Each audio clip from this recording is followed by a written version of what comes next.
Headlines में ॾिठियूं आगाह कयूं अव्हांखे लाड़काणे में एएसआई समेत ॿिनि अहलकारनि जे शहीद थियण वारे मामले बाबति शहीद थियल एएसआई ऐं कांस्टेबल जी अलॻि अलॻि ॻोठनि में जनाज़ नमाज़ अदा कई वई आहे।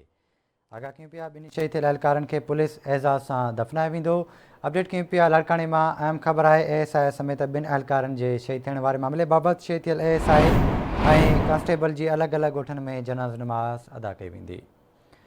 लाड़काणे मां रशीद समूह खां रशीद आगाह कजो।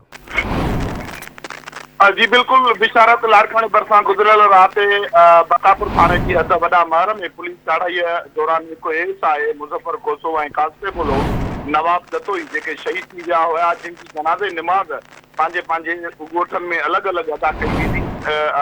पुलिस तर्जुमान पारां इहो ब्रेफली जारी कई आहे त शहीद एएसआई जेको आहे मुज़फ़र कोसो, जंहिंजी जनाज़े निमाज़ लाड़काणे भरिसां हुसैनाबाद रोड कोसा में 12 बजे अदा कई वेंदी। मां तव्हांखे ॿुधायां त ॿिए तरफ़ जेको कांस्टेबल आहे नवाब जतोई, उनजी जेको आहे बाकरानी जे ॻोठ छादण जतोईअ में 2 वॻे जनाज़े निमाज़ अदा कई वेंदी। ॿिन्ही शहीद अहलकारनि खे पुलिस एज़ाज़ सां दफ़नाए वेंदो। जी ठीकु आहे रशीद, वॾी महिरबानी अव्हांजी तफ़सील खां।